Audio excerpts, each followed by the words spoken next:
In the summer of 2016, PlayStation chairman Shawn Layden walked on stage at the annual video game press conference E3 and announced that the original Crash Bandicoot trilogy would be receiving a full remake treatment, all 3 classic games recreated from scratch for a modern-day audience. While remakes of video games have more or less existed since the dawn of the medium, the original Super Mario trilogy being remade as early as 1993, they were far from a common occurrence, usually reserved only for the most prestigious of franchises and titles. I think what was so shocking to many was that Crash Bandicoot wasn't one of those franchises. After his original critically acclaimed trilogy wrapped up on the PlayStation 1 back in the 90s, the Bandicoot would spend the next decade being passed on from developer to developer, each new entry losing more and more of the series' core identity until it became something completely unrecognizable, alienating its audience and fizzling out into a hibernation state for the next 9 years. This new announcement was a fresh start, a way to bring the games fans loved back for a new generation, while also using them as a jumping off point to course correct the franchise's future.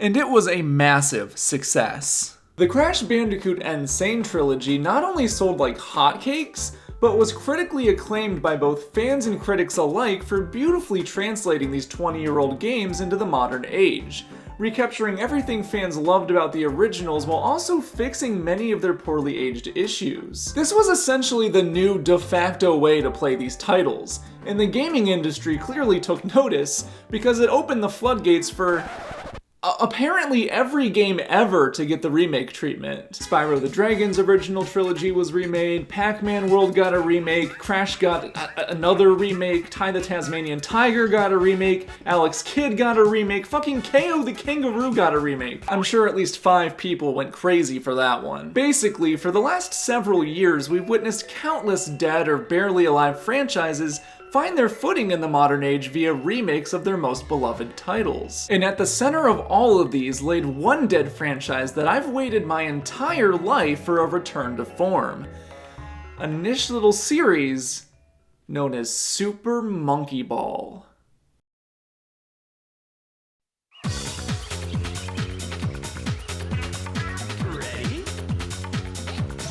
For those who have been following me for a long time, you know that I'm a massive fan of the GameCube classics Super Monkey Ball 1 and 2. In fact, the very first video I ever uploaded on this channel was a game review of that second title, but my history with the series goes far deeper than simply launching my career on YouTube. For the uninitiated, Monkey Ball was originally an arcade game built around the simple idea of guiding a cute little monkey trapped inside of a ball to each level's goalpost within a 30 or 60 second time limit. Not by having direct control of the ball, but by tilting the stage around it. While it was the arcade scene that birthed Super Monkey Ball, its major claim to fame would come later that year when it was ported to the Nintendo GameCube as a launch title in 2001. Well, ported is maybe a bit disingenuous, as it basically received an entire graphical overhaul while also implementing 6-ball themed minigames, adding a much needed casual appeal to an otherwise tough-as-nails arcade game. The sequel, on the other hand, Super Monkey Ball 2, took full advantage of being developed from the ground up for consoles, featuring more high concept level ideas, more party games, and a fleshed out story mode featuring a half hour's worth of fully animated and voice acted cutscenes, resulting in a truly bizarre adventure that words really just can't do justice. I was only about 5 or 6 years old when I first got my hands on Super Monkey Ball 2, and I was immediately enthralled by it despite the immense difficulty even in the game's earliest levels. The Y2K era music and aesthetics instantly captured my imagination, and the story mode cutscenes were so bizarre and full of unique charm that I constantly found myself theorizing and wondering what was going to happen next. It truly was one of my favorite games of all time as a child, as my younger brothers and I would pour countless hours into it trying to experience everything that this title had to offer, despite taking me nearly 15 years to beat the main story mode, no joke. Incredibly difficult, but endlessly fun to experience. Unfortunately, that second game would never receive a proper follow-up, as the history of the Super Monkey Ball series since that point has been, well, at best mediocre, and at worst a complete waste of time. The studio at Sega that developed the series, Amusement Visions, was shut down in 2004 due to corporate restructuring, essentially leaving the entire franchise lost in the shuffle. Monkey Ball was tossed around from team to team at Sega as they scrambled to figure out some sort of way to keep it alive via handheld spin-offs, deluxe ports, and an odd attempt at an open-world platformer that, to put it lightly, crashed and burned on arrival. Eventually, by 2006, they just completely rebooted the series on the Wii with Super Monkey Ball Banana Blitz, a game that completely redesigned and changed all of the characters, art styles, aesthetics, and music, while also complicating the gameplay with jump mechanics, boss fights, forced motion controls, and stages designed around long, gimmicky obstacle courses rather than quick puzzle-like arcade challenges. They had basically ripped the arcade roots right out of the series' DNA, leaving something nearly unrecognizable in its place. And that's pretty much what Super Monkey Ball has been ever since. They made a few more mediocre to bad games in this style, none even attempting to recapture the magic of those original two titles, and each one performed steadily worse than the last until the series eventually fizzled out and went into a hibernation state for the better part of a decade. Sound familiar? Like the story I opened the video up with? For a while there, Crash Bandicoot and Super Monkey Ball were in the exact same position. Two franchises passed on from developer to developer after their heyday until they lost all identity and went dormant for years. Crash Bandicoot made a proper comeback by remaking its original trilogy and building off of it from there. So the question on about 5 people's minds was, could the same process revive Super Monkey Ball? All I know is my gut says maybe. Banana Blitz was the next Monkey Ball game I got my hands on after Super Monkey Ball 2, and only a few years later at that. But immediately upon looking at the cover on Christmas morning and seeing all of the redesigned characters and aesthetics, 9-year-old me felt confused and skeptical to say the least. I played the game a handful of times the week that we got it, but it just didn't capture my attention in the same way that Super Monkey Ball 2 did. The music lacked the arcade-style jungle house vibes of the originals, the art style was a lot more generic and bland and boring, and the gameplay just wasn't all that fun or interesting. All it made me want to do was go back and play Super Monkey Ball 2, a game that at this point I was still far off from beating anyways. You see, part of what made the original game so much fun was that they were incredibly precise to control, and they kind of had to be since the levels were designed to require perfect precision a lot of the time. Replacing that solid control scheme with Wiimote motion controls and dumbing down the level design by adding guardrails everywhere was, in my opinion, a huge mistake, and one that Sega would keep making over and over again until it completely killed the franchise. It felt like each new entry was based around a gimmick like touch controls or the Wii Fit balance board, rather than making a challenging yet rewarding arcade-like experience. And as I got old enough to start researching what other Monkey Ball games were out there on the internet, I came to a horrifying realization. My beloved Super Monkey Ball 2 had never and would never receive a sequel that followed up on, well, anything I loved about that game. It was a truly humbling childhood experience. My first time feeling like something I had grown up with had passed me by and would never be the same again. Those first 2 games would be all I had. Likely forever.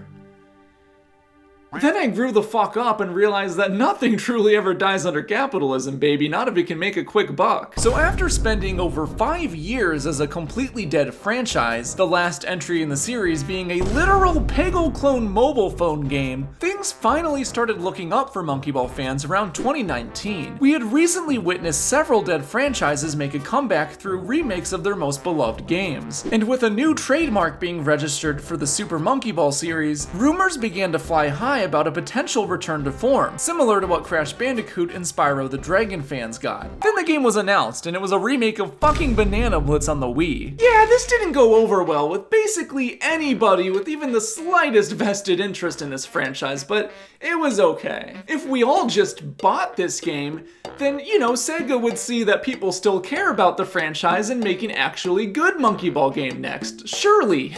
Right? Right? Well, the answer is a bit more complicated than that. So we all bought Banana Blitz HD. I did my part, so I have my copy right here. And eventually in 2021, Sega did what they should have just done in the first place. Remake the first two titles, the ones people actually wanted to play. And yeah, it was a remake. It was certainly a remake. I mean, it was still using the Banana Blitz aesthetics and character designs, but it was a remake of the first two games. What could possibly go wrong? Everything could go wrong. Super Monkey Ball Banana Mania, the combined remake of the classic first two games in the series, is in my opinion a massive downgrade in quite literally every single department imaginable. A complete bastardization of the originals that not only entirely misunderstands what made the first two games work in the first place, but completely breaks the core experience to the point where any fun replayability present in the originals has been entirely sanded out. While the game itself isn't bad per se, seeing as it's built off the back of two classics, when every single aspect of it is worse than the source material it's remaking, I can't in good faith defend it. So today, we're going to be fully analyzing Super Monkey Ball Banana Mania, leaving no stone left unturned as I attempt to articulate why this game completely and utterly fails at recapturing the magic of the first two titles. With just how much this game got wrong, however, analyzing it quickly became an impossible task. So in preparation for this video, I sat down with YouTuber and Monkey Ball expert Ninjastar to discuss our problems with the game in order to organize my thoughts and gather some additional insight. I'll be showcasing highlights from our discussion throughout the video, and you can find the full interview linked down in the description below, as well as a link to his channel. I'd definitely go check him out if you have any interest in Monkey Ball or Sega in general, as he's an incredibly talented creator that deserves far more eyeballs on his work in my opinion. With all of that out of the way, it's time to finally jump into Super Monkey Ball Banana Mania and deconstruct why it fails as a remake in every single possible conceivable way. I'm not bitter. You're bitter. Before we get too far ahead of ourselves, I think it's important to lay down the groundwork of how the first two Super Monkey Ball games worked in the first place. That way, we can analyze where Banana Mania went oh so very wrong. As I mentioned before, Super Monkey Ball was adapted from an arcade game originally just titled Monkey Ball, where the point was to guide your monkey trapped inside of a ball to the end of each level by tilting the stage around you. While the GameCube version overhauled the graphics and soundtrack, the core gameplay loop was left more or less untouched from the arcade original. Super Monkey Ball isn't a game with a story or an ongoing campaign to try and clear. It's instead based entirely around arcade-style replayability. The main game features 3 difficulties to choose from. There's Beginner Mode, consisting of the game's 10 easiest levels, Advanced Mode, consisting of 30 intermediate levels, and then there's Expert Mode, an intense gauntlet consisting of the game's 50 hardest levels. None of these modes take very long to beat. In fact, if you know what you're doing, you can experience all of the game's content in a single sitting.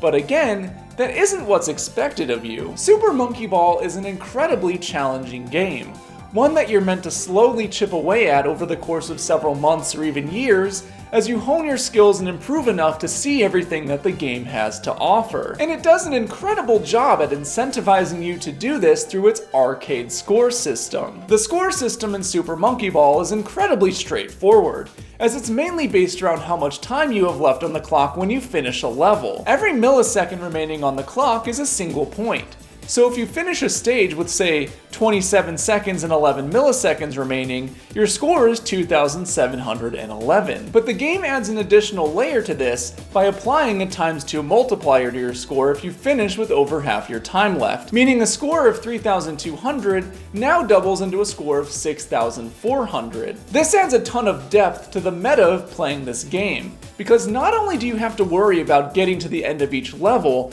but also getting there within the first half of your allotted time in order to get that ×2 bonus. It's an incredibly common occurrence to finish a level around the halfway mark of your timer, and in those instances, a single millisecond can be the difference between 6,000 points and 2,999 points. Some stages have additional harder goals you can go for as well, which not only adds more multipliers to your score, but also allows you to skip entire levels. A green goal adds an additional ×2 bonus to your score while also allowing you to skip the next level. Meanwhile, a red goal adds an additional ×3 bonus to your score and allows you to skip 2 levels, which is crazy because it's twice as much. Stages with red goals are typically the biggest scorers in the game, and are basically a requirement to go for if you really start getting serious about getting a new high score on the leaderboard. Something that the game shoves into your face at the end of every play session, really motivating you and whoever else you live with to try and get on there. Additionally, scattered throughout each stage are dog-branded bananas, yes, I'm serious,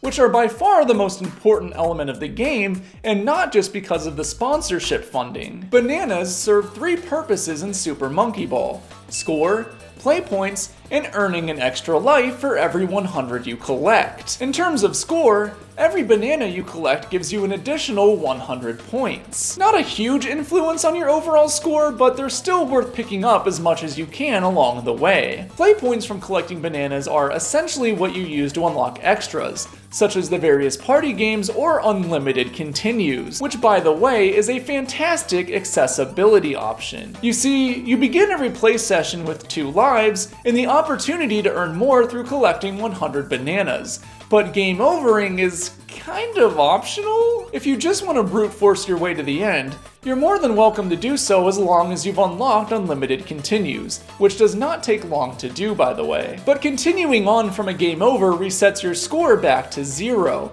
and locks you out of seeing the extra stages. You see, beating beginner or advanced mode without losing a life allows you to continue on past the end and play an additional 3 or 5 harder stages respectively, which again is pretty much a must if you really want to get a high score. In expert mode, however, you only need to get to the end without getting a game over, and if you can do so, you're greeted with an additional 10 extra stages. If you can beat those without getting a game over, then you proceed to the 10 legendary master stages, which are by far the hardest levels in the game, transforming expert mode from a 50-stage gauntlet into a 70-stage marathon. It's not just about getting to the end of each stage before the timer runs out. You're managing your leftover time to try and get score multipliers, going out of your way down harder banana-heavy paths to try and farm lives and score additional points. You're trying to avoid a game over to get to those extra stages. You're going after harder goals to skip annoying levels and score massive amounts of points. You're going into practice mode to improve your weak spot levels with unlimited lives at your disposal. If you want to ignore all of that and just brute force your way to the end of expert mode, then you're more than welcome to by abusing your continues. But you're not going to see everything that the game has to offer, and to be honest, you're really not going to have that satisfying of a time. Again, it's an arcade title. The point of it is to play it for years over and over again, as you slowly improve enough to face the harder challenges found further in the game. If you want a Monkey Ball experience that's a bit more like a traditional console video game, then I can't recommend its sequel, Super Monkey Ball 2, enough. Unlike the first game, Super Monkey Ball 2 was developed from the ground up for home consoles, and the result is a much meatier experience that offers the player far more varied methods of completing it. You see, Super Monkey Ball 2 offers 2 ways to play it. If you want the arcade experience I just explained, then Challenge Mode leaves everything I just described completely intact. You can play the game arcade style and get on the scoreboard just like before. However, for newcomers to the series, Super Monkey Ball 2 adds in a full-fledged story mode, which not only features about a half hour's worth of zany, fully animated and voice-acted cutscenes, but also gives the player unlimited lives to work with. In story mode, you play a much more traditional version of the Monkey Ball formula, going through 10 worlds, each with 10 levels in them, that can be completed in any order as long as you complete them all. What this does is create an ecosystem for newcomers that's far less intimidating than the first game. Someone picking this up for the first time will likely play through story mode first, getting used to the levels and controls with unlimited lives at their disposal, while also enjoying the charming cutscenes, before ultimately moving on to challenge mode, where they can test their skills in the original arcade format of the first game. It also helps that the extra and master stages found throughout challenge mode are completely unique from the levels found in story mode, giving the player an incentive to experience this mode and see over 40 brand new levels. It's a best of both worlds scenario, creating a game with a manageable and beatable story campaign that also has an endlessly replayable arcade mode where you can put your skills to the test. They even added in the option to use your play points to buy additional lives to start with. So if you want to meet the game's challenge and beat expert mode with the base 2 lives, you're more than free to do so. But if that's too hard, you can spend your play points and unlock up to 99 lives to start a challenge session with. All of this is to say that the original 2 Super Monkey Ball games brilliantly managed to balance their hardcore arcade gameplay in a way that was accessible for new players without dumbing itself down for them either. Easy to pick up, hard to master, as they say. So you'd think, when developing a remake of those first 2 titles, that they'd want to stick as closely to that design principle as possible. Right?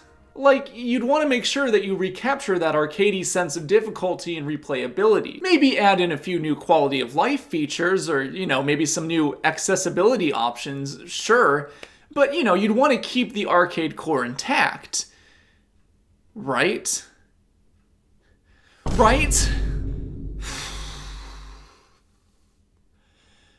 Well, I'm here to tell you that they didn't. In fact, they actually completely removed any and all of the series' arcade roots from the DNA of these first 2 games, and what's left is a clunkily designed hollow shell, now with a broken gameplay loop and lacking any identity. What's left is Super Monkey Ball Banana Mania. They really need to fucking stop with the banana titles. It's starting to get kind of confusing, am I right? We could start with story mode if you want. Let's start with story mode. Okay, we can talk about the controls and physics and whatnot. Because story mode is like the biggest elephant in the room that's like indefensible even if people like the game. Dude, I don't know what fucking happened. I mean, I do, but like, why even like bother with it if you're not gonna give a shit? I don't know. The reaction to story mode is basically just... it's like, yeah, there's like a deep sigh of like, why? Why? Banana Mania is, at least on the surface level, structured like Super Monkey Ball 2 before it. There's a story mode, which features the same general plot and levels from the second game, a challenge mode for both 1 and 2's content, divided up into their usual difficulties, and a practice mode where you can practice the levels you've already unlocked to your heart's content. While it would appear on the surface that the gameplay loop of these first 2 titles have been kept intact, there's unfortunately several key differences that completely destroys the ecosystem of how classic Monkey Ball is supposed to work. Before we get ahead of ourselves though, let's just start by taking a look at the story mode, since this is what the game pushes as its main event. It's also directly comparable to the story mode of Super Monkey Ball 2, and I think by the end of this segment alone, you'll start to see that even the basic moment-to-moment gameplay is plagued with issues that deteriorate the Monkey Ball experience. So let's start by addressing the elephant in the room here. Calling this story mode is at best an exaggeration, seeing as there really isn't a story to tell at all. Like I mentioned before, Super Monkey Ball 2's story mode contained about a half hour's worth of fully animated and voice-acted cutscenes, and is easily one of the most memorable aspects of the game. The plot is kind of all over the place, but the basic rundown is that you're after this evil scientist named Dr. Badboon, who's stolen all of the bananas on Monkey Island for ransom in order to force one of the main playable characters, Mimi, into marriage against her will. From there, what happens pretty much changes world to world, but is always something wacky and exciting. Be it defusing a bomb Dr. Badboon activated inside of a volcano, getting eaten by a whale and having to escape a desolate city trapped inside of its belly, getting shrunken down and cooked in a pot of boiling water to be eaten, or this scene, apparently.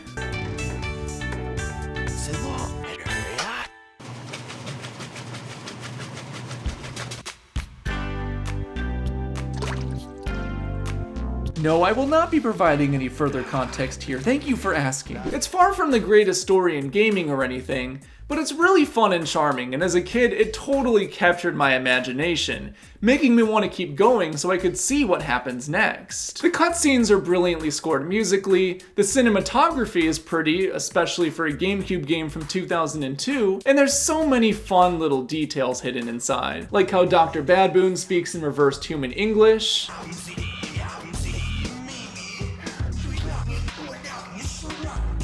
but meanwhile, I can only say the word monkey. I just love it, okay? It's so much fun, there was so much more effort put in than they really needed to, and holy shit did they absolutely torch it in Banana Mania. Like I've said previously, Banana Mania adapts the story mode from Super Monkey Ball 2, but it contains none of the charm. Gone are the fully animated and voice-acted cutscenes, now replaced with literal 10-second clips of stock PNG images moving around on screen with no dialogue or voice acting or anything. It's an embarrassment, to say the least, and to be honest, I don't know who this was made for. It's genuinely impossible to tell what's going on 99% of the time if you haven't already played Super Monkey Ball 2 before. And if you have played it before, this will just come off as lazy to you since you've already experienced the original story that had, well, effort put into it. These little 10 to 15 second cut scenes, if you can even call them that, are no replacement for the several minutes of fully animated cutscenes you'd get in the original. They also add this weird layer of separation by having the game's story play out on a TV show that the monkeys are watching in universe, so there's just absolutely zero reason to care here. Like, the devs are straight up telling you that there are no stakes to be had whatsoever. The whole story is just some made up bullshit that they're watching on TV. The presentation is unfortunately just very messy. Like, the background music is this weird hodgepodge of cutscene songs ripped from the original game, mixed in with new original tracks that just don't fit the same vibe at all.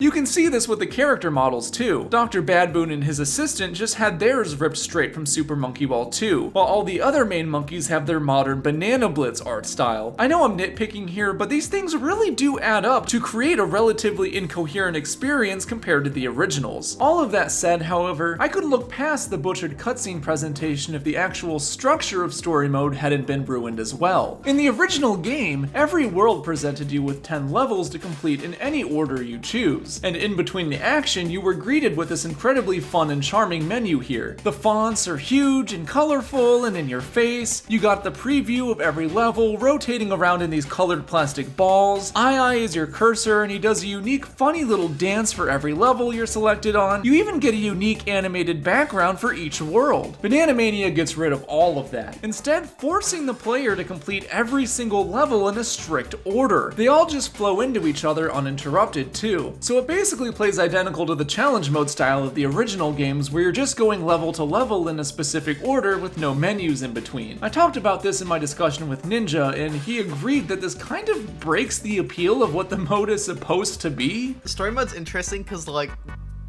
the more you play too, I feel like the more things you can point out. Like let's think about it from let's just two story mode, right? Pretty basic, right? You enter a world, you get a funny, goofy cutscene, loosely pertaining to whatever the heck the next area is, then you play it, right?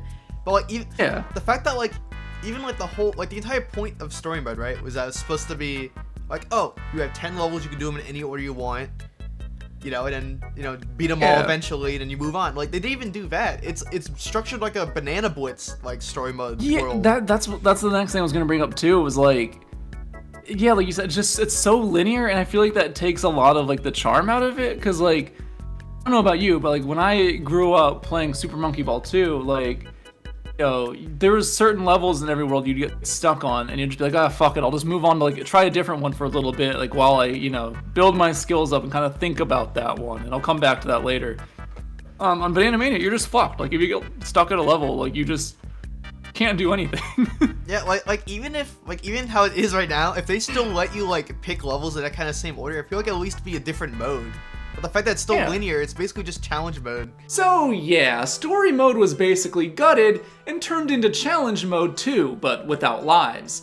Since they took out the actual story, the open-ended progression system, and even the level select menu in between stages. Awesome! Not that the menus in Banana Mania are anything worth looking at anyways, because holy mother of boring, what did they do? Okay, I know I'm getting into nitpick territory here, trust me, I understand, but the original games had a very circular and picture-heavy design, which perfectly fit the monkey ball aesthetic. The challenge mode difficulties are rolled out as circles, the mini-games are all laid out as circular icons, hell, the entire stage select menu in story mode is shaped like an 8-ball rack. There's a very cohesive look to the games. It's super inviting and fun and charming. Banana Mania, on the other hand, is very rectangular and text-heavy and, dare I say it, corporate looking. Look at the stage select menu for comparison, since that's mainly what we've been analyzing. It's just a bunch of rectangular boxes with text on them. No dancing monkey icon, the level preview is a still screenshot, no unique backgrounds for each world, boring minimalist fonts. It's just very clean and corporate looking. I'm sure there's people out there that like or even prefer this style, and that's fine, but personally I prefer the more inviting and fun vibe of the original two games. When I was a little kid playing Super Monkey Ball 2, it was still easy to navigate the menus in the game since they were so picture heavy and creative and fun. I imagine I'd have much more trouble navigating these menus as a kid, since you pretty much have to be able to read in order to understand them. And everything just looks so samey, there's no menu variation at all, it's just the same gold banana background with these minimalist fonted text boxes. I do kind of like these animated icons though on the main menu. They're fun at least. Whatever though. It's a game, right? Who cares about the story in a video game? As long as the gameplay is good, who cares that they dropped the ball in story mode? Who cares? Brush it under the rug. Well, I care since I think the remake of a 20-year-old video game should, at a base level, match the quality of the original. But yeah, you know, if the gameplay is good, then that's all that matters.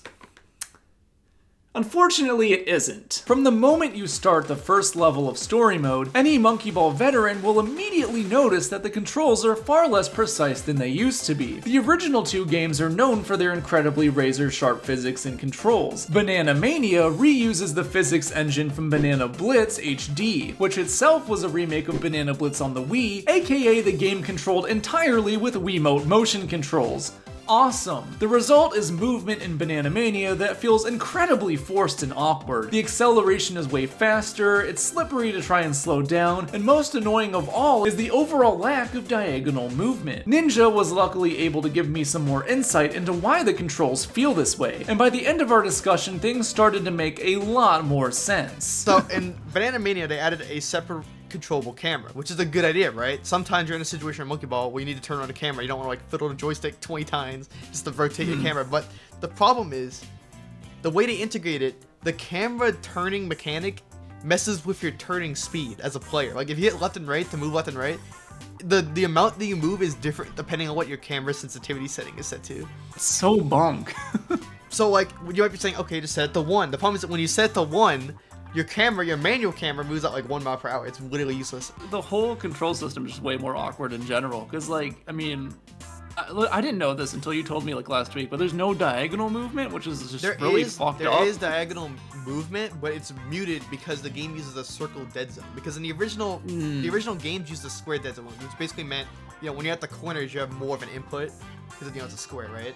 Yeah, yeah. Which was very much an intentional design decision, in my opinion, because it's something you don't really think, like you think about it like, oh, it's not that important, but when you get to a level that has like a very heavy slope usage, it's way more obvious. Like warp is borderline unplayable now. Now, the controls in Banana Mania aren't downright broken. You can in fact get used to them and play through the game with little issue, but in my opinion, they feel significantly worse than the originals, which again, defeats the purpose of remaking them. Every time I booted up Banana Mania for this video, my first thought was that the controls felt so stiff and imprecise.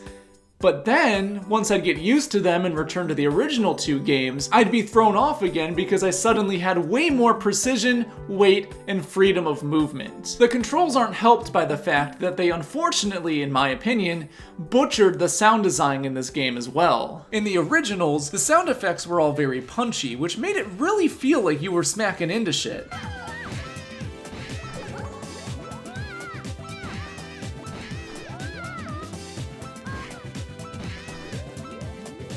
Banana Mania reuses the sound effects from Banana Blitz, which by contrast are all very plasticky and bouncy sounding.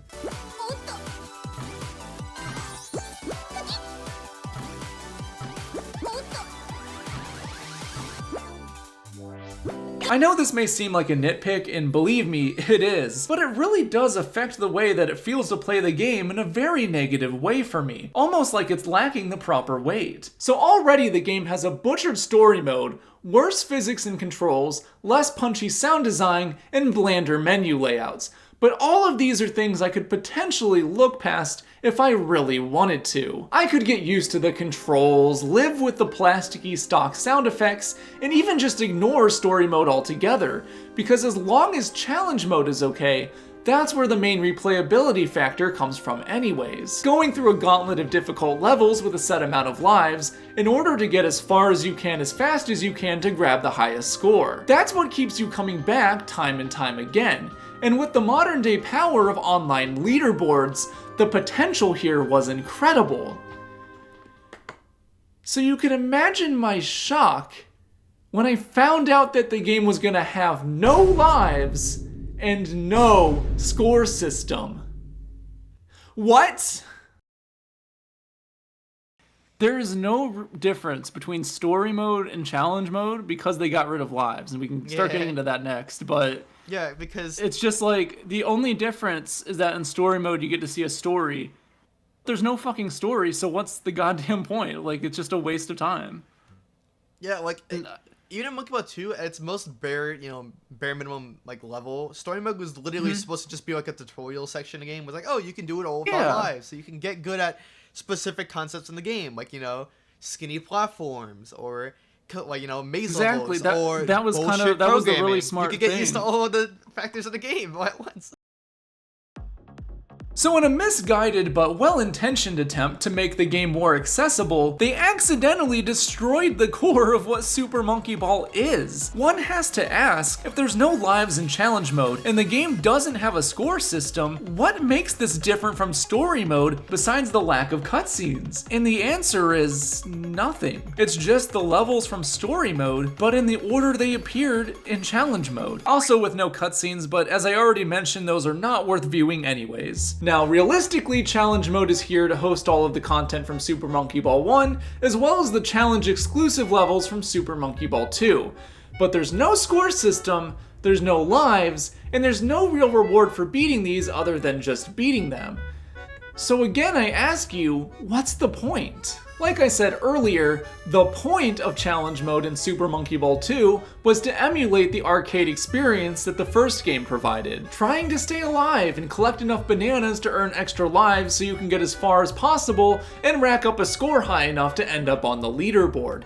That's what Monkey Ball was all about, at least in challenge mode. Even if you don't care about score, the prospect of unlocking master mode in both games was enough to keep you coming back over and over. You had to literally master each game to get to that point, going through 60 incredibly difficult levels without getting a game over. When there's no lives, no score system, and no real reward for beating these modes, you're not facing up against the challenges of the game anymore. You're facing up against your desire to turn the game off before you've beaten it. The lack of lives in challenge mode breaks so much of the core Monkey Ball gameplay, and you can tell that the devs didn't really understand the appeal of the original games because they didn't even attempt to remedy these broken aspects. For example, there's still bonus rounds in every challenge mode difficulty for both Monkey Ball 1 and 2, but since bananas don't give you an extra life anymore, and they don't even count for score now, these are now entirely worthless. The only thing thing bananas do in this game is unlock customization options in the shop, which is admittedly a nice addition, but since you can unlock everything in there within your first couple of days of casual play, they become entirely worthless for the rest of the time you own Banana Mania. I talked about this with Ninja, and he agreed that this basically breaks the entire gameplay loop.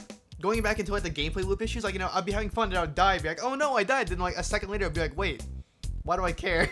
Why do I care? I was playing it for footage, right? And I was like collecting like bananas and stuff. I was playing the game like I would normally play a Monkey Ball game, and then I realized like, why am I doing all this? And there's no point. There's no point to get lives. There's no point to grab bananas. There's no point to even care if you die. Just keep playing the game over and over again because there's no. And that's like, oh, but yeah, that's the thing. Is like there's so many things that are broken from like the lack like the lack of lives and score. So like the bonus rooms, for instance, like especially in Monkey Ball 1. There's no point in doing them at all. Like, there's no point in doing any bonus room because there's no score. There's no like there's no leaderboard points. So you can't even do it for that. There's no anything. Like you literally just enter and you're like, and you just leave. Kill myself, I guess. Yeah, like literally you just leave because there's no point. It doesn't stop with the bonus rooms either. Many levels in the game are designed with harder, riskier paths in mind, where the only point of taking them is to get more bananas. But now, since they're mostly worthless, there's no reason to take them anymore. In fact, these hard paths aren't even worth taking even if you do still have shop items to unlock, because the game added in so many more bananas compared to the original that you're basically flooded with them no matter what path you take. Some of these levels have hundreds of bananas in them now, which was just nowhere near the case in the originals, despite them having 3 times the purpose back then. The skip goals are now worthless because, again, there's no score bonus for taking them, so you're just playing less of the game. And both the extra stages and master mode stages are simply handed to you now, since again, there's no lives or game overs. The only way you can miss out on them anymore is if you use the helper function, which is this annoying feature you can't turn off, by the way, where every 5 times you die in a stage, the game acts like you're a helpless baby and offers to give you basically cheat codes to beat the level. This wouldn't be so much of an issue if for some reason they didn't choose red as the select color and yellow as the deselect color, which is completely backwards from how it should be and always tricks me into selecting yes when I meant no. Not a huge problem for most of the menus in the game, but in any yes or no menu, it's fucking horrible. I have no idea how that oversight even happened. Anyways, tangents aside, the lack of lives means that the only thing stopping you from getting to the end is your own willpower. There's no challenge here anymore. You're just brute forcing your way to the finish line. If you're playing on Switch, you don't even have to turn the game off when you need a break. You can just keep coming back to it later, and in my opinion, that just isn't as satisfying of game design. Definitely not something I'd keep coming back to for years on end. Now, to give credit where credit is due, there is one new mode they added in that remedies some of these issues, and that's Time Attack. This is an online-only mode where you try to beat either the story campaign or the various challenge modes as quickly as possible, with the fastest times appearing on a global leaderboard. This adds some replayability back into the game and fixes several of the issues I've harped on about. For example, there may not be lives, but the threat of dying is still very real, since it means you have to waste time replaying the level. And warp goals are functional again, since skipping levels means that you're getting to the end quicker. Still doesn't fix the harder banana paths or the bonus rounds. In fact, the latter might be even worse now, since dying and skipping them is basically mandatory, but this is the mode that comes the closest to recapturing what actually worked about Monkey Ball. Still, this doesn't excuse the issues that plague the main game. Time Attack is only playable online, so if you don't have Wi-Fi because you're out in public or on a car ride, you won't even have access to it. Even if you do, at this point the leaderboards are so chock full of unbelievably fast times that unless you're a Banana Mania speedrunner, you're unfortunately just wasting your time here. So yeah, the lack of both lives and a score system basically kills this game for me. The challenge mode becomes a boring slog where the only point of it is to frustratingly brute force your way to the end. The story mode is the same thing, but with 15-second PowerPoint cutscenes. The controls and physics are less precise to a notable degree, and the aesthetical direction leaves much to be desired. Would you believe that I'm not done complaining yet though? Because there's still a bunch more. So far I've mainly focused on the objective issues with this game, since those tend to hold the most water.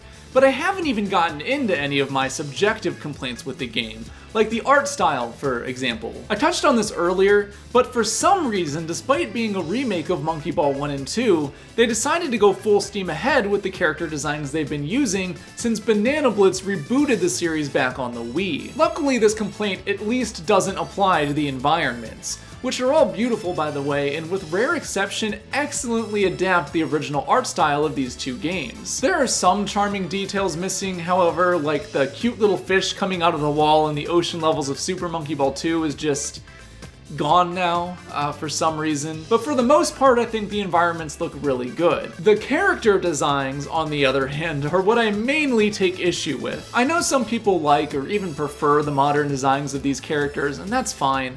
But personally, I fucking hate them. Monkey Ball to me will always and should always look like this. And most Monkey Ball fans I've met tend to feel the same way. I'm yet to meet anyone who prefers this style over the original. At best, I've met people who are fine with it or like it even, but nobody seems to prefer this. A remake of those first two games would have been the perfect opportunity to bring that classic look back.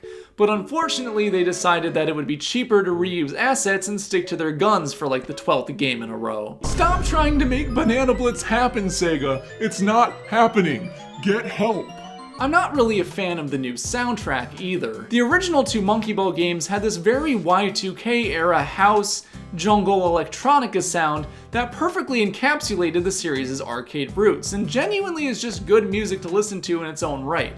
There, I said it. I'll often listen to those soundtracks on my own time or use them in the background of my videos. It's just super unique, interesting stuff in my opinion. The new soundtrack is okay, but it just kind of feels like generic video game music to me, you know, it's not anything I would listen to outside of playing the game itself. Some of these tracks lightly remix their original counterparts, which is fine, but none of them are even close to being on par with the originals for me, let alone surpassing any of them. Just listen to this comparison between the old and new versions of the Ocean World music, and I think you'll see where I'm coming from. Try and pay attention to the difference in sound effects too if you can.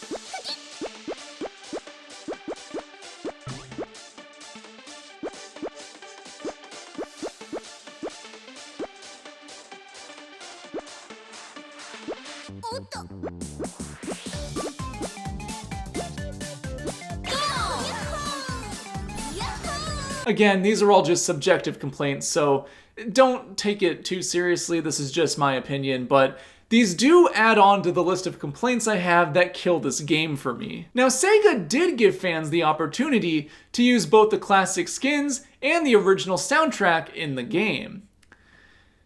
But as DLC, $5 DLC for each of those things, separately. They cost $5. What? You pay for them. You pay for the fucking skins. You know what?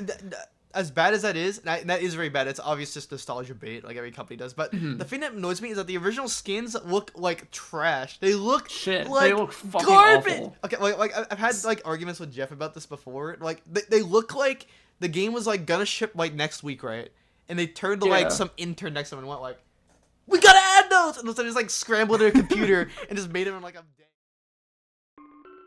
So let's get this straight. If you want to play Banana Mania with the original character designs and soundtrack, you have to pay a total of $10 extra to download it off of the internet. Fucking fantastic. Great job, Sega. You're doing good. This is some complete bullshit, by the way. The Spyro the Dragon remakes gives you the option to use its original soundtrack as opposed to the remixed version for free in the game. And Crash Bandicoot 4 does the same thing with its classic character skins, which are just a free unlockable for completing certain challenges. Not Not including these features on the disc is one thing, but making fans pay money to download them is really scummy in my opinion, especially since the classic skins look like absolute dog shit. They look like they took like a ball of clay, then they like vaguely modeled the character and scanned it in the game. They like, look worse than the models from 20 years before. But like, if you look at the model from Monkey Ball 2 for II, it looks good. It still looks good. It looks really They could have good. just ripped it and it would have looked 1,000 times if fucking they better. ripped it, I literally would have just used that. I was like, okay, but they didn't do that. Like, I don't know what I felt the need to remodel it because it doesn't even look good. It looks blatantly awful. unfinished, and then on top of that, you have to pay $5 for it. Yeah, I was about to say, like, if it was free, I would still complain. It'd be bad. But It'd be bad, but it would be something, right? It's like, okay, fine. What if you unlocked it for beating Monkey Ball 1 challenge mode or something? Like a marathon mode. Then you'd have to actually reward the players for That's beating not the game allowed. and not just Yeah, I fucking agree. sending them off. So Like the original soundtrack, Yeah. whatever. Like maybe there's some licensing issue. That's like whatever, you know. no, there's not licensing issues. It's Oh, fucking made by Sega, I'm dude. trying to be nice, okay? But They have it. They just sold it separately. This is also a good time to point out that the character animations in this game, especially with the classic skins, look noticeably jank compared to the originals. It's especially noticeable with the idle animations, which used to feature II eventually sitting down and then turning to cutely wave at the camera, but now he just stands there menacingly. Like, they just don't look good, either on paper or in action. And again, this was $5 fucking dollars. I haven't even mentioned that you can't add any of the customization options to the classic skins, which is just straight up bullshit. I'm sorry. If I have to pay extra money for these skins, I should be able to use the customization options on them, right? Why lock classic skin users out of loading these monkeys up with drip? The DLC doesn't stop there either. There's also $5 DLC to play as Sega consoles for some fucking reason, and then several special characters like Hello Kitty, Morgana, or Suezo that are all $5 a pop too. Not $5 for all of those combined, mind you, $5 each. This isn't like Smash Bros where you're getting a new stage and new music and a whole new moveset. Like, no, it's just a skin, so come the fuck on. If you want a complete edition of Super Monkey Ball Banana Mania, you're gonna be paying over $70 for it. Not that you even can unlock everything anymore, because all of those special characters I just mentioned turned out to be timed DLC, meaning that they're just wiped from existence now. Fucking great. This is a problem. Sega shouldn't be nickel and diming their fans for a series that just barely has come back from the dead. It comes across as incredibly disingenuous and scummy. Anyways, hopefully by now you're starting to see why I'm so bitter about this game. On top of reusing the Banana Blitz character designs, aesthetics, sound effects, and music style, none of which I'm personally a fan of, they also completely broke the main gameplay loop by taking out the lives and score system from these arcade-style games, and riddled the entire package with shameless DLC practices. Can you believe I haven't even talked about the other half of this game yet?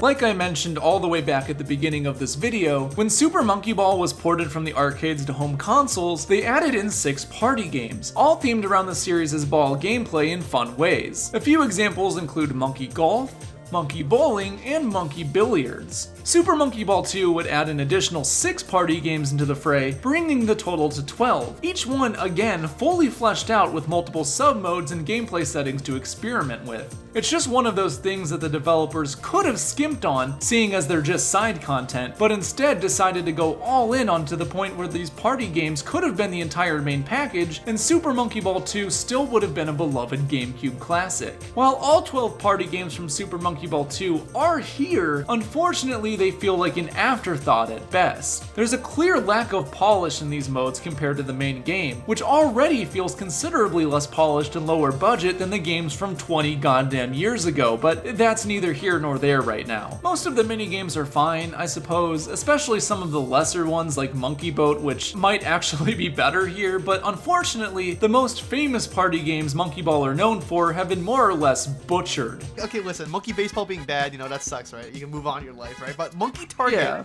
The fact that they ruined the monkey target, the one that everybody knows, the most popular one, the fact that they put in no extra attention to that one. Oh, it's so bad, dude. You can't even like get to some of those goals, it feels like. The fact that monkey boat was more of a priority than monkey target though. Monkey Target is usually most people's favorite party game from the originals. You roll down this massive ramp until you shoot off into the sky, your ball opens up, and then you glide your way to a target where you drop down to land and score points. This was a pretty iconic minigame in the originals, but here in Banana Mania, it's hardly recognizable. The controls are complete horseshit suddenly, making it near impossible to actually control your monkey in the air without just, losing all momentum and crashing into the ocean. And the overall vibe with the music and the graphics just do not hit the same at all, at least to me. They somehow made Monkey Target not fun to play. I don't even know how they did that. Everybody's first experience with Monkey Target and Banana Mania is going like, let's play Monkey Target, then they just die before they even get remotely close to target, and they're like, oh. So I guess what you're supposed to do, and I didn't know this until you sent that Reddit post a few days ago, but I guess you're supposed to just barely touch the control stick, and I had some success doing that. It's when I got to the not as much third... as supposed to. It's more of that was technically a fix for Banana Bliss HD's Monkey Target mode being required to beat this one because they didn't even test it, I don't think. Not even my personal favorite party game, Monkey Fight, was spared from this fate. This one's a pretty simple 4-player brawler where you attempt to box your opponents out of the ring with the assistance of quirky power-ups. In the original, the camera is close to the action, frantically moving around, and the animations are smooth and satisfying to look at. It all just comes together to create a really unique, snappy, and punchy fighting experience. Now look at the new version. See how the camera is zoomed out, just completely still and motionless? All of that aforementioned energy is just gone. The animations are stiff, the graphics look shoddy. I mean, look at the animation for charging up your super fist in the original. It's smooth, flashy, and your glove looks massive. Now it's 3 frames of animation and you can barely tell anything's changed. Like the main game modes, the party games lack the care, polish, and overall vibes of the original 2 titles. That's right, they failed my vibe check. A lot of the charm and polish has just been sucked right out. And like I said earlier, their entire inclusion feels like an obligatory afterthought that they barely had time to take care of. I unfortunately can't go super in depth on every party game, as that would take an immense amount of time, and this video's already gone on long enough. But believe me when I say there's a clear lack of overall polish. After nearly 20 years of mediocre to bad entries in this franchise, it's sad to see the first 2 games succumb to that mediocrity as well. Yeah, but I feel like the longer it's been, the more because really when I play a game, right, I pick it up, I play it, I'm like, it's not that bad, it's whatever. Again, it's one and 2. It's fine, it's an okay experience. The problem is I can't help but remember the Monkey Ball's insane history since 2 and everything that's happened since, and the fact that we went 7 years and they gave us Banana Blitz again. It's I can't forget all that. Banana Blitz, yeah, I can't forget all that either. I can't forget about everything that Monkey Ball represents, what it's been since 2 and how Sega has treated since 2. That all we got was an okay remake, I guess. Even it's not a good remake, but it's an okay. It's not a good. It's an okay game. It's an okay game. It's a bad remake. It comes to remakes, especially remakes of good games, you have to judge it on comparing it to the source material, because of course, I've said this several times. Of course, Banana Mania is a good game. It's built around fine. 2 amazing games. It's not gonna be bad, but it's when you take every single aspect and make it worse, I can't give you credit at all, you have to be that's not good enough. This is not good enough. So especially like you said, this is coming off of a long history of neglect, mediocrity, and bad of child neglect, undocumented child neglect. So originally, this was going to be the part of the video where I wrap everything up in a neat little bow and create a conclusion to end on. And that'll still happen, okay? Don't get me wrong, we'll get to that in a minute. But unfortunately, Banana Mania is a game that gets so much wrong that there's actually a couple of things that I forgot to complain about, if you can believe that. So I figured, why not just record a fun little segment before we, wrap things up, just to tie up those loose ends real quick. I'm doing this unscripted as well, by the way, so if this is awful, don't, I guess, blame me, but let's just get into it. So the first thing I want to talk about is the multiplayer, and if you don't know where I'm going with this, you might be a little bit shocked at what I'm about to say. In both games, in both Super Monkey Ball 1 and 2, you could play challenge mode with up to 4 people.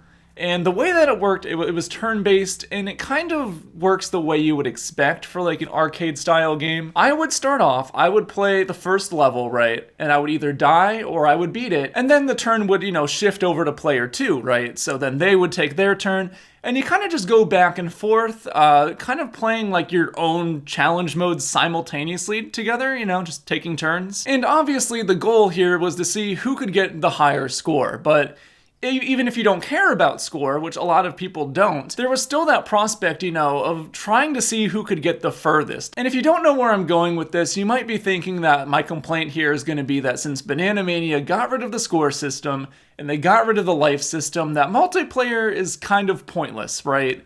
And yeah, that makes sense. But the problem doesn't end there, because the baffling thing is that they just didn't include multiplayer at all. Now, the party games have multiplayer, which, makes sense. It wouldn't be a party game mode if they didn't have multiplayer. But yeah, the main game, nothing.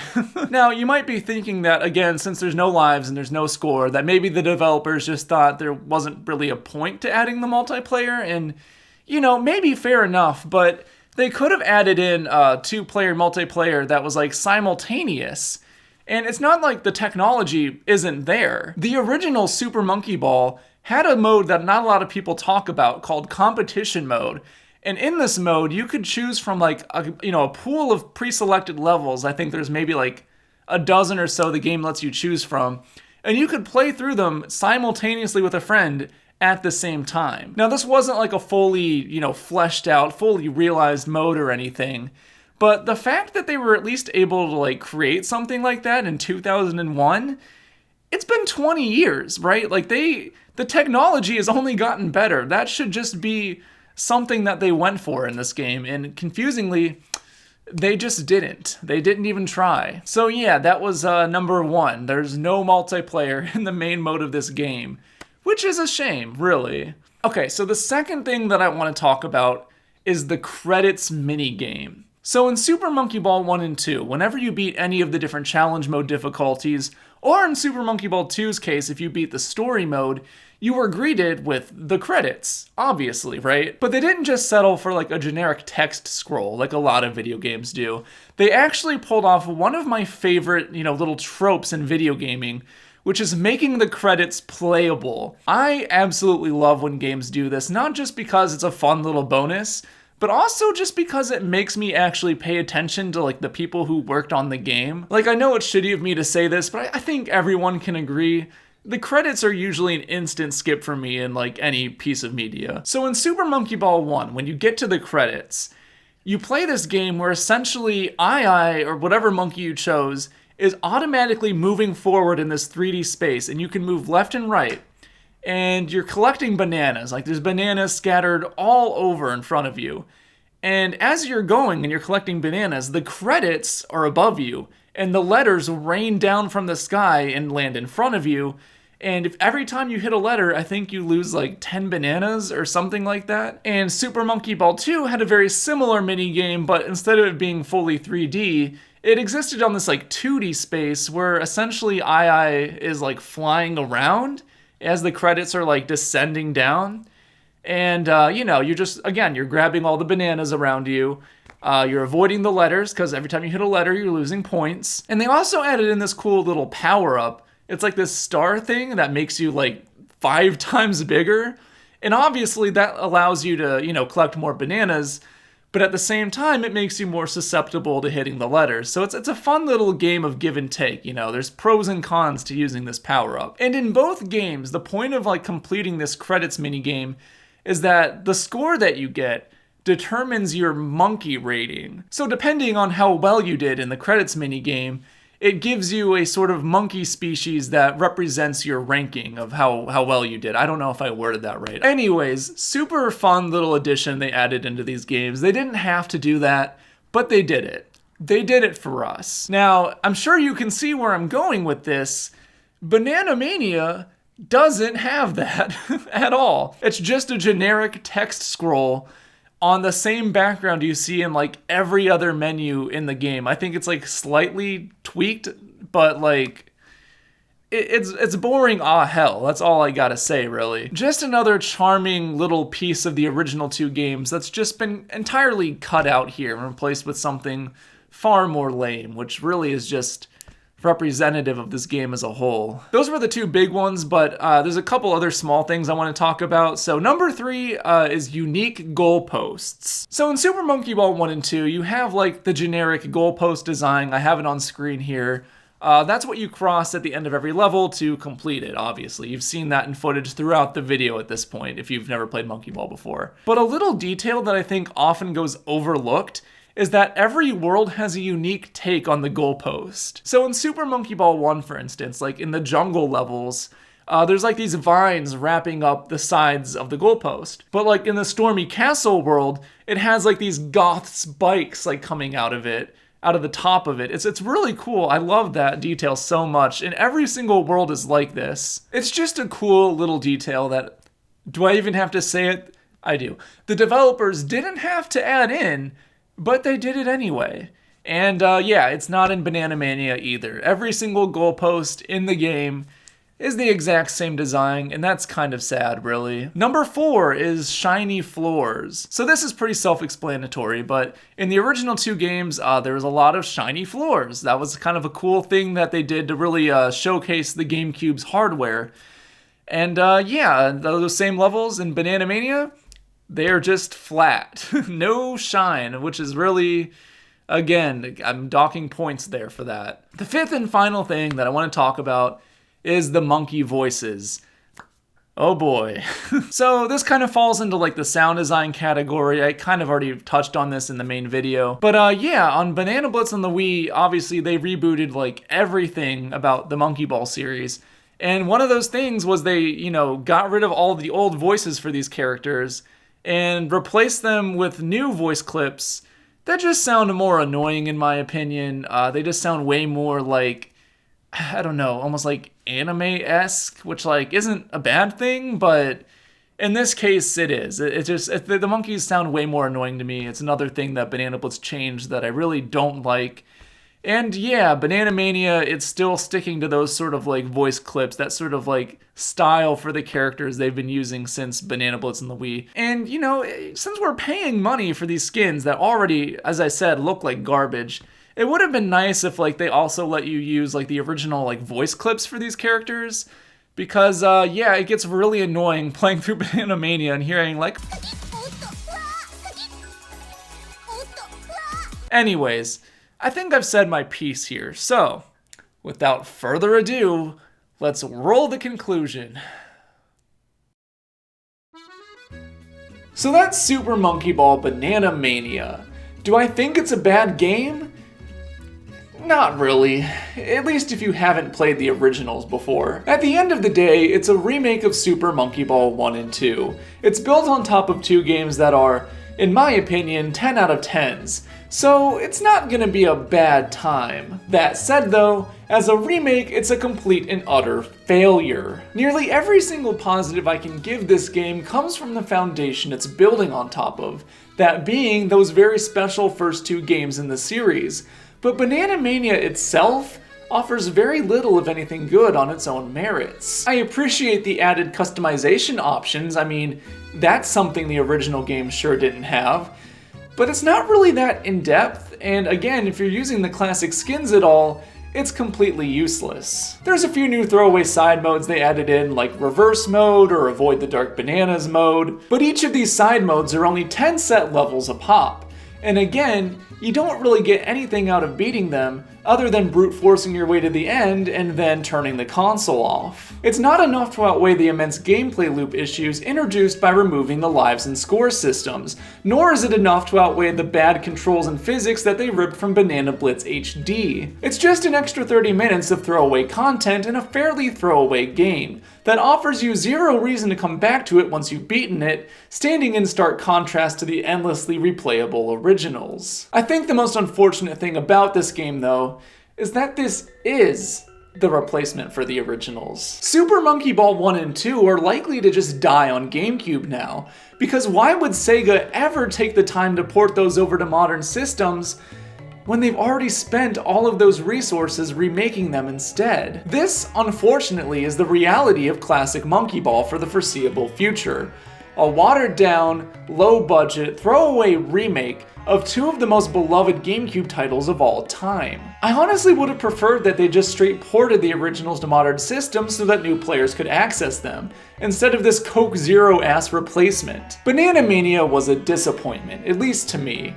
But that's nothing new for this franchise. Super Monkey Ball has been disappointing me since I was like 7 years old, and it honestly hasn't won me back over a single time since then. That said, I'll always be appreciative of those first two games and what they represent.